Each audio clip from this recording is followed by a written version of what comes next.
Hello दोस्तों, good morning to all of you. कैसे हैं आप सब लोग? स्वागत है आप सभी का आपके चैनल द स्टडी टेक में। So in this video we are going to discuss the complete Indian Express newspaper analysis of 24 of January 2025।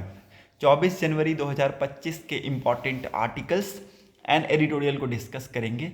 So the video is very much important specially to all the student who are preparing for competitive exams like UPSC, SSC, railways, banking and other course sector. So अगर आप लोगों को video informative लगता है, video अच्छा लगता है, तो लोगों के साथ इसको जरूर शेयर कर दीजिएगा। साथ ही साथ चैनल को सब्सक्राइब कर लीजिएगा and don't forget to click on the bell icon to get the latest video update.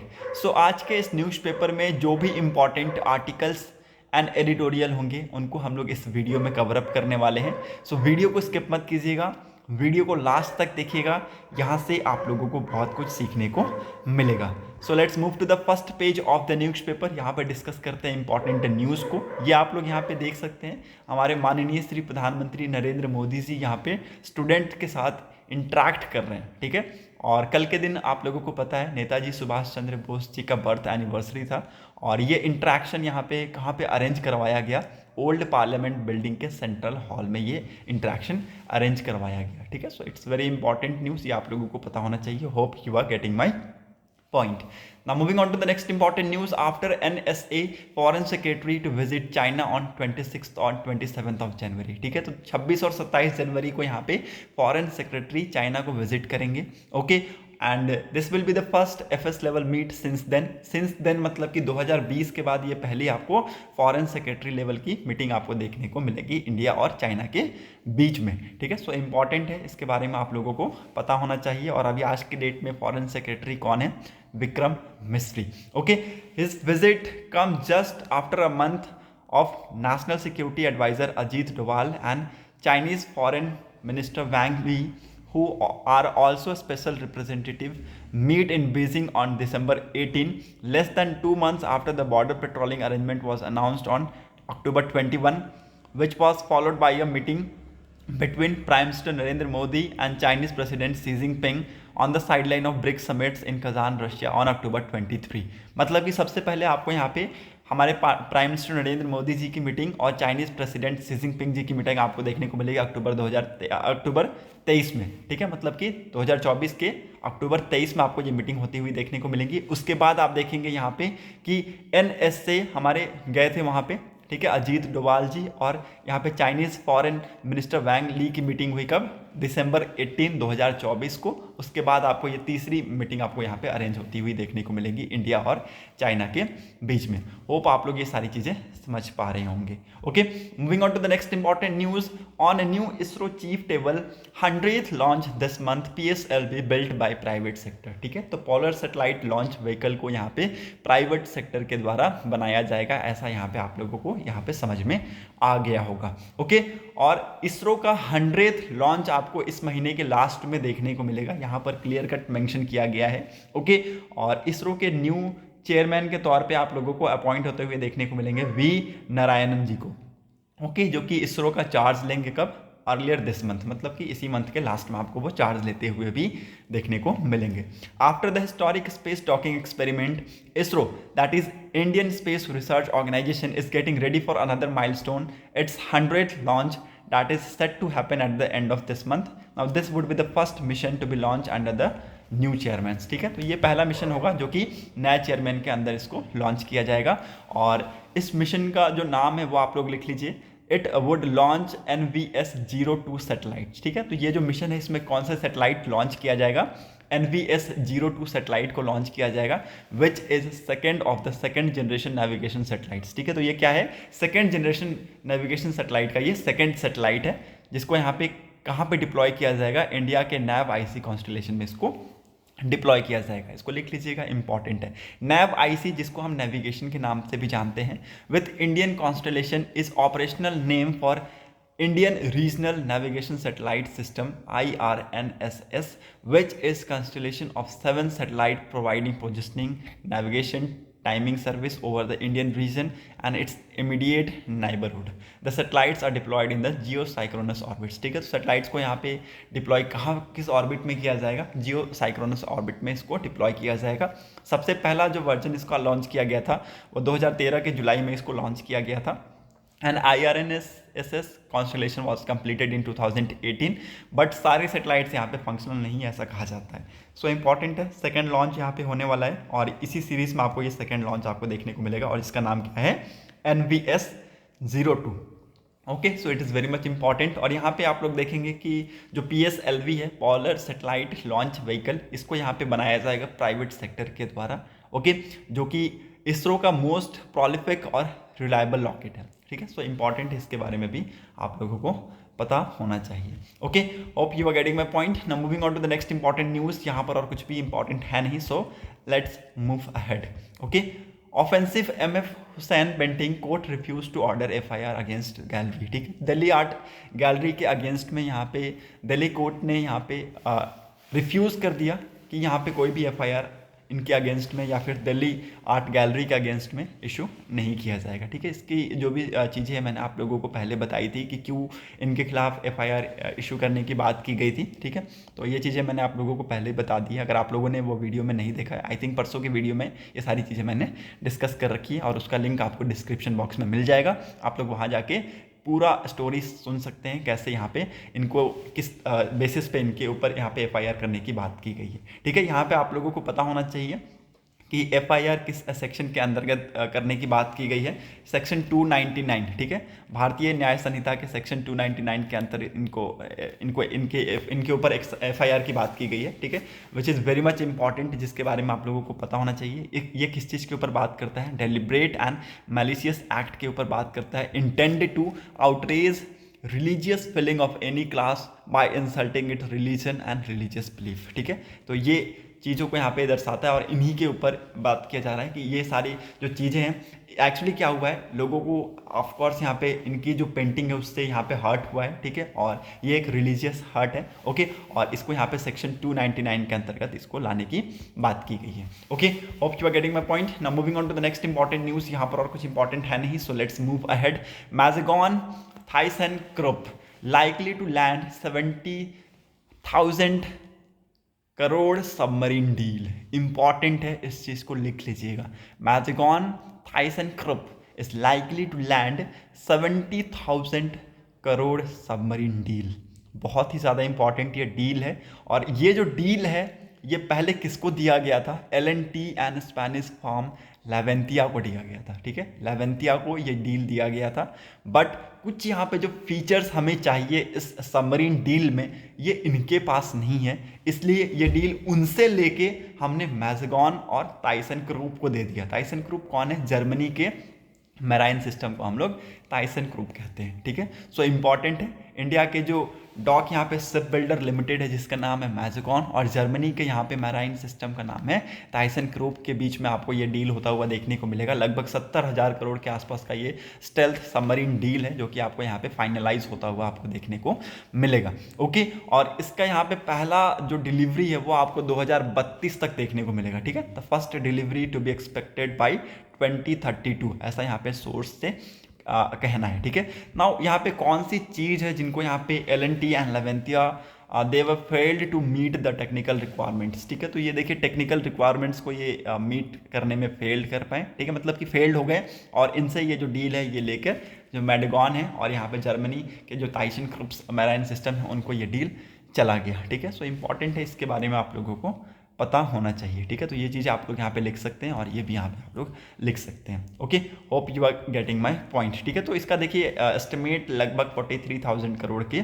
आसपास है। ओके, ना moving on to the next important news. देखिए जो ट्रेन एक्सीडेंट हुआ है, ठीक है, जो ट्रेन एक्सीडेंट हुआ है और ये एक्सीडेंट में यहाँ पे 5 मेंबर की कमेटी बनाई गई है। ठीक है, 5 मेंबर की कमेटी बनाई गई है। ओके, और ये ट्रेन एक्सीडेंट के बारे में मैंने आप लोगों को कल के वीडियो में बताया था, अच्छे से बताया था क्या हुआ है, कैसे हुआ है। ठीक है, तो अगर आप लोगों ने मेरा कल का वीडियो नहीं देखा है तो आप लोग जाकर देख सकते हैं, डिस्क्रिप्शन बॉक्स में मैं उसका लिंक डाल दूंगा। ठीक है, तो उसी के ऊपर यहाँ पे 5 मेंबर की कमेटी बनाई गई है और उसको प्रॉब करेंगे। ठीक है, तो इंपॉर्टेंट है, इसके बारे में आप लोगों को पता होना चाहिए। ठीक है, यहाँ पे एक इंपॉर्टेंट क्वेश्चन मैं आप लोगों से पूछना चाहता हूँ कि what is the difference between incident और एक्सीडेंट। ठीक है, दोनों का मतलब सेम है, माइनर का डिफरेंस आप लोगों को देखने को मिलेगा।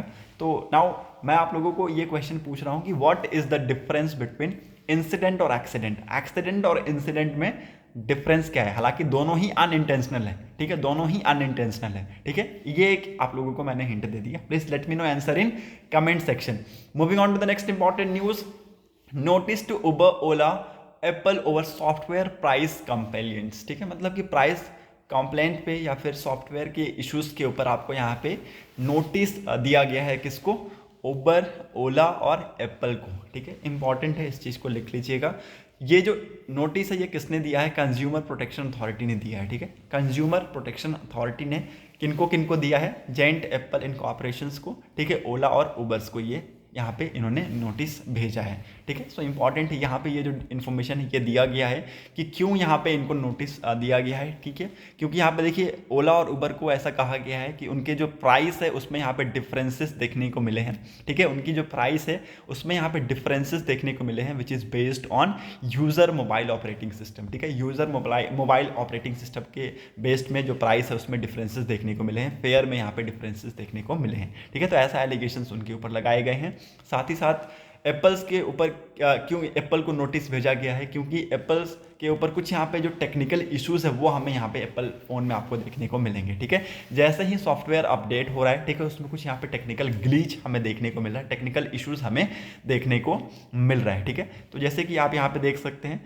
अ survey by the local circle reveals that 60% of the iPhone user experience service problem. ठीक है, ज़्यादातर कॉल फेलियर आपको यहाँ पे सिग्निफिकेंट इश्यूज के तौर पे यहाँ पे बताया गया है आर्टिकल में। ओके, इंपॉर्टेंट है, इस चीज़ को आप लोग यहाँ पे लिख लीजिएगा। ओके, तो एप्पल अभी देखेंगे इसमें क्या कुछ यहाँ पे अपने तरफ से यहाँ पे देता है जवाब। ठीक है ना, यहाँ पे देखिए उबर का स्टेटमेंट आया है। उबर ने कहा है कि we don't set price based on the rider phone manufacturers. ठीक है, तो उबर ने अपना स्टेटमेंट यहाँ पे दिया है। अभी हम यहाँ पे ये भी देखेंगे कि एप्पल की तरफ से क्या इंपॉर्टेंट स्टेटमेंट हमें देखने को मिलता है। Moving on to the editorial section, editorial section में सेकेंड एडिटोरियल के बारे में आप लोगों को अच्छे से पता है। ठीक है, ये जो केस है ये आप लोगों को मुझे बताने की ज़रूरत नहीं है, क्योंकि ऑल ओवर इंडिया ये केस एक्चुअली सबको ही जानते हैं। ठीक है, आरजी कर मेडिकल कॉलेज का एंड ये हॉस्पिटल का केस है। ठीक है, और इसमें यहाँ पे जो एक्यूज्ड या फिर विक्टिम जो है वो संजय रॉय जी, इनकी जो लाइफ इम्प्रिजमेंट को बढ़ा के यहाँ पे कैपिटल पनिशमेंट की बात की गई है। ठीक है, तो ये पूरा आर्टिकल उसी के ऊपर है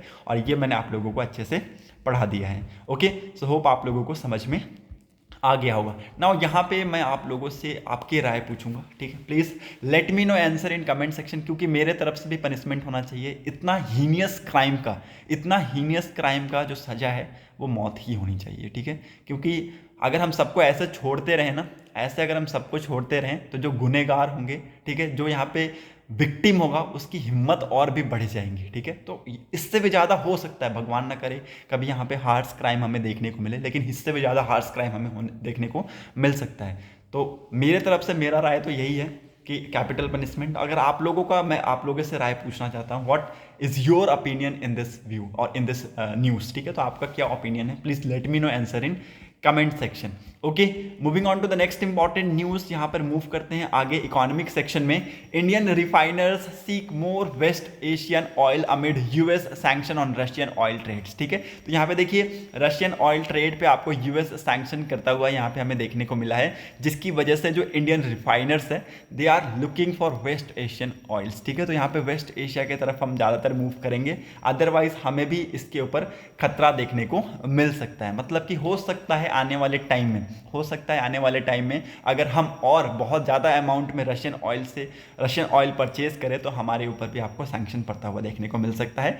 इससे बचने के लिए हमारे पास अल्टरनेट ऑप्शन क्या है कि हम वेस्ट एशियन ऑयल की तरफ मूव कर जाएं। ठीक है, जो कि यहाँ पे इंडियन रिफाइनर्स अभी वो देख रहे हैं। Okay, now India which is the second largest public sector refiner Bharat Petroleum is unable to get sufficient cargo of Russian oil from for March delivery. ठीक है, तो यहाँ पे देखिए मार्च की जो डिलीवरी है उसके लिए यहाँ पे जो रशियन ऑयल्स है उसका हमें सफिशियंट डिलीवरी या फिर सफिशियंट कार्गो यहाँ पे नहीं मिल रहा है। They are facing problem, they are facing difficulties. ठीक है, तो ये आप लोग यहाँ पे बिजनेस सेक्शन में एक इंपॉर्टेंट न्यूज़ आप लोग यहाँ पे देख सकते हैं। Moving on to the next important news, market यहाँ पे गिरा है लगभग 12% के आसपास हमें क्रैश देखने को मिला है पिछले 4 महीने में, जिसकी वजह से यहाँ पे जो इन्वेस्टर्स हैं उनमें यहाँ पे आप लोगों को भगदड़ देखने को मिलेंगी। Okay, now moving on to the explained news, ad hoc जज in high court, when and how can they be appointed. ठीक है, तो एड हैवॉक जज आप लोगों को पता होना चाहिए, इंपॉर्टेंट न्यूज़ है। ओके, एक्चुअली देखिए इनको एक्टिंग जज के नाम से भी हम लोग जानते हैं, मतलब कि इनको अपॉइंट किया जाता है कुछ टाइम के लिए। ठीक है, और वो कुछ केसेस में यहाँ पे जो पेंडिंग केसेस होते हैं उनके लिए इसको अपॉइंट किया जाता है। ठीक है, तो इनको अपॉइंटमेंट किस लिए किया जाता है, क्योंकि बहुत ज़्यादा यहाँ पे बैकलॉग्स हो जाते हैं, बहुत ज़्यादा यहाँ पे क्रिमिनल केसेस हो जाते हैं।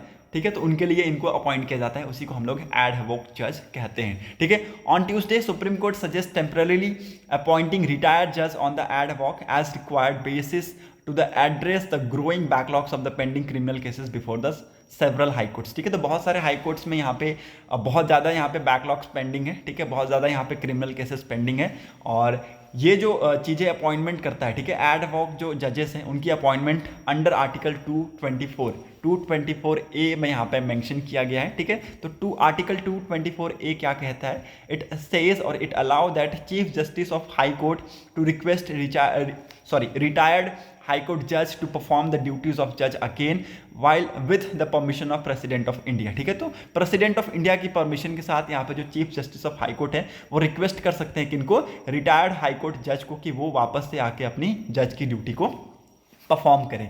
ठीक है, तो देखिए ऐसा यहाँ पे रेयरली हमें देखने को मिलता है, बट आज के डेट में हमें ऐसा करना पड़ेगा, क्योंकि यहाँ पे हमें बहुत ज़्यादा बैकलॉग्स, हमें बहुत ज़्यादा यहाँ पे क्रिमिनल केसेस में पेंडिंग हमें देखने को मिल रहा है। ठीक है, सो इंपॉर्टेंट है, और सुप्रीम कोर्ट ने ऐसा कहा है कि जो 2021 में डिसीजन लिया गया था उसको भी यहाँ पे मॉडिफाई किया जाए। ठीक है, which is held that ad hoc जज appointments could be only made in certain situations. ठीक है, तो कुछ ही सिचुएशन, कुछ ऐसे प्रोविजंस, कुछ ऐसे कंडीशंस हैं जिनमें यहाँ पे एड हैवॉक जो जज होते हैं उनकी अपॉइंटमेंट की जा सकती है। तो ये 2021 के जो डिसीजन है उसमें यहाँ पे बोला गया था, उसी को मॉडिफाई करने के लिए यहाँ पे सुप्रीम कोर्ट ने कहा है। Okay, hope you are getting my point. Now what are the provision for the appointment, provision क्या होना चाहिए, किस तरीके का होना चाहिए, ये आप लोगों को यहाँ पता होना चाहिए।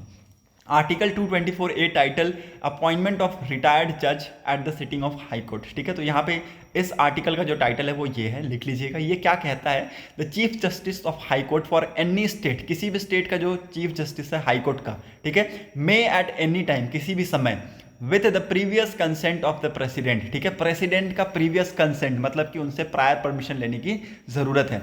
रिक्वेस्ट एनी पर्सन जिसने यहाँ पे पहले जज की ड्यूटी उस कोर्ट में परफॉर्म की होगी, ठीक है, एक्ट एज द जज of the high court for the same state. ठीक है, मतलब कि अगर मैं एक शब्द में कहूँ तो मान लीजिए आप रह रहे हैं झारखंड स्टेट में, take an example of Jharkhand state. ठीक है, एक्चुअली मैं झारखंड का निवासी हूँ तो मैं झारखंड स्टेट का एग्जांपल लेता हूँ। ठीक है, take an example of Jharkhand state.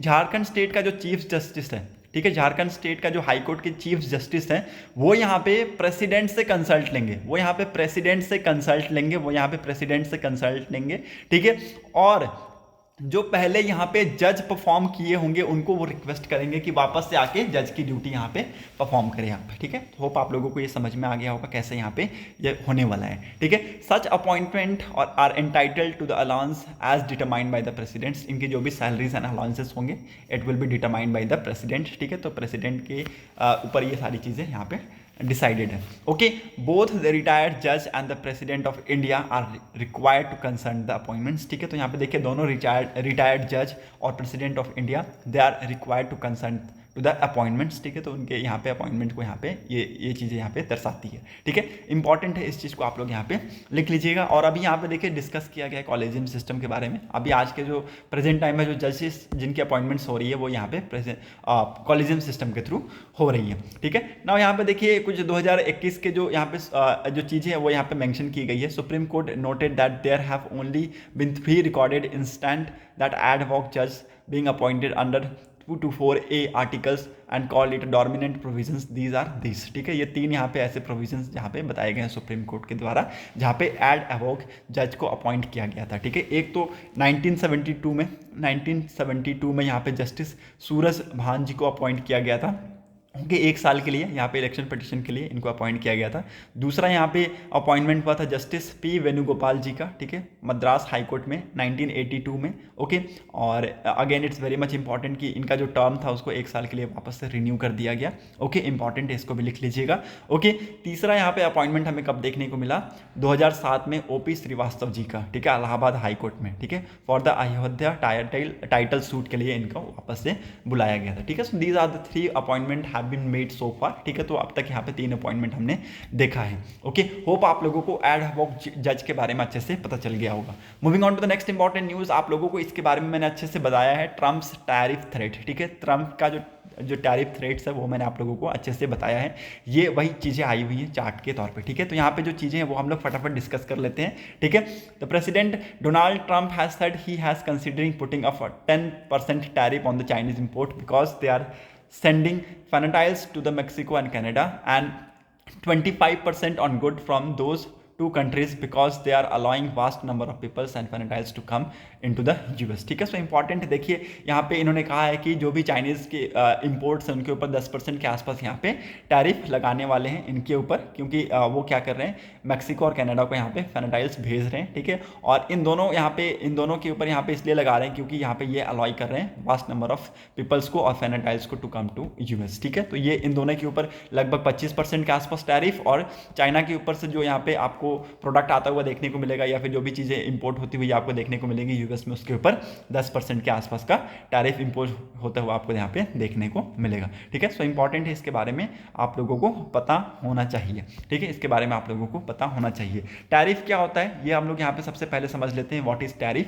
Tariff एक टाइप का टैक्स होता है that a government impose on good imported into the country in questions, ठीक है। इसके बारे में आप लोग लिख लीजिएगा, इंपॉर्टेंट है। मतलब कि अगर आप लोगों से कोई चलते फिरते क्वेश्चन पूछ दिया कि व्हाट इज टैरिफ भैया, तो टैरिफ आप लोगों को पता होना चाहिए, एक टाइप का टैक्स होता है जिसको यहाँ पे गवर्नमेंट इम्पोज करती है किसी भी गुड्स पे जो कि इंपोर्ट किए जाते हैं उसकी कंट्री में, ठीक है। इंपॉर्टेंट है। देखिए यहाँ पे एग्जाम्पल दिया गया है, मान लीजिए कोई US का कार मैन्युफैक्चरर कंपनी है, US में वो मैन्युफैक्चर करता है किसी कार को और वो बेचता है $120 में, ठीक है, $120 में वो बेचता है। और कोई यहाँ पे चाइनीज़ का कार आ गया, ठीक है, चाइनीज़ का जो कार है वो लगभग $100 में बिक रहा है, $100 में बिक रहा है, तो लोग इसको क्यों खरीदेंगे, सीधी सी बात है, लोग यहाँ पे चिपर प्रोडक्ट के ऊपर जाएंगे, ठीक है। तो लोग इस चीज़ को यहाँ पे खरीदेंगे ज़्यादातर, और इससे क्या होगा, जो आपका US का मार्केट है, US का जो कंपनी है वो आपको यहाँ पे क्रैश करता हुआ देखने को मिलेगा, ठीक है। तो ये सारी थ्योरी यहाँ पे क्लियर कट है जो कि मैंने आप लोगों को पहले भी बताई है, ठीक है। तो ये कॉन्सिक्वेंसेस आप लोग यहाँ पे देख सकते हैं, ये कॉन्सिक्वेंसेस आपको यहाँ पे बनता हुआ देखने को मिलेगा, ठीक है। तो ये यहाँ पे एज पर वही चीज़ें यहाँ पे समझाई गई हैं कि जो यहाँ पे उनकी जो प्रोडक्ट्स हैं वो यहाँ पे गिरते हुए आपको देखने को मिलेंगे, ठीक है। वो यहाँ पे आप देख सकते हैं, क्लियर कट यहाँ पे एक्सप्लेन किया गया है, ठीक है। क्योंकि अमेरिकन जो कंज्यूमर्स है वो यहाँ पे चिपर कार्स खरीदेंगे तो $100 वाला ही चिपर होगा, जाहिर सी बात है, $100 वाला ही चिपर होगा, इसलिए यहाँ पे वो खरीदेंगे, और इसलिए जो US का जो मार्केट है वो क्रैश करेगा, और इसलिए जो 10% जो टैरिफ है वो यहाँ पे इम्पोज करने की बात की गई है ना। Why would the US government want to impose tariff, ठीक है, क्यों चाहती है, क्योंकि भाई देखिए डोमेस्टिक कार जो इंडस्ट्रीज है उनको प्रोटेक्ट करना, इसको लिख लीजिए, इंपॉर्टेंट है। टैक्स रेवेन्यू को रेज करना, ये पॉइंट लिख लीजिएगा, बहुत ज़्यादा इंपॉर्टेंट है, ठीक है। ये 3 पॉइंट लिख लीजिए, क्यों यहाँ पे इम्पोज करना चाहती है टैरिफ को, क्योंकि डोमेस्टिक कार जो इंडस्ट्रीज है उसको प्रोटेक्ट करना, टैक्स रेवेन्यू को रेज करना, force Chinese company to build their car in the US, ठीक है। तो मतलब कि ज़्यादातर चाइनीज कंपनी यहाँ पे US में ही कार बिल्ड करे, इसके लिए उनको फोर्स करना, ठीक है। तो ये 3 इंपॉर्टेंट रीजन जो मैंने आप लोगों को बता दिया। Now how might a country that is targeted by tariff response, ठीक है। तो यहाँ पे देयर आर सेवरल ऑप्शन, जैसे कि डंपिंग यहाँ पे बताया गया है, pass the tariff cost to the consumer बताया गया है, China setup plant in the US बताया गया है, ठीक है, ट्रेड री रूटिंग बताया गया है, और ट्रेड वॉर यहाँ पे बताया गया है, इसको आप लोग यहाँ पे लिख सकते हैं, इंपॉर्टेंट है ना। What are the key takeaway for India, तो यहाँ पे इंडिया के लिए भी कुछ इंपॉर्टेंट जो टेक अवे है वो है, जो कि यहाँ पे अजय श्रीवास्तव जी ने हाईलाइट किया है, और वो कौन है, founder of research organisation global trade research initiative है, ठीक है, वो यहाँ पे इनके फाउंडर है, ठीक है। इन्होंने पॉइंट आउट किया, जैसे कि यहाँ पे इन्होंने कहा है कि US import from China decline by almost $81.56 billion between 2017-23. The overall US trade deficit widen as import shift to non-Chinese source. ठीक है, तो ये इन्होंने कहा है अपने स्टेटमेंट में. Hope you are getting my point. ठीक है, तो इंडिया के लिए यहाँ पे एक इंपॉर्टेंट क्वेश्चन इमर्ज होता है, ये आप लोग यहाँ पे देख सकते हैं. वो इंपॉर्टेंट क्वेश्चन आप लोगों को लास्ट में आप लोगों को देखने को मिलेगा. ठीक है, सो इंपॉर्टेंट है. इसके बारे में आप लोगों को मैंने 2 या 3 दिन पहले बताया था. ठीक है, आर्टिकल न्यूज़ में आया हुआ था, द हिंदू में मैंने आप लोगों को इसके बारे में पढ़ाया था. होप आप लोगों को समझ में आ गया होगा. ठीक है, सो और यहाँ पे आई थिंक कुछ भी इंपॉर्टेंट न्यूज़ है नहीं. That's set for today's video analysis. अगर आप लोगों को वीडियो इन्फॉर्मेटिव लगता है, वीडियो अच्छा लगा हो, तो लोगों के साथ इसको जरूर शेयर कर दीजिएगा. Thanks for watching a video. Thank you and have a nice day.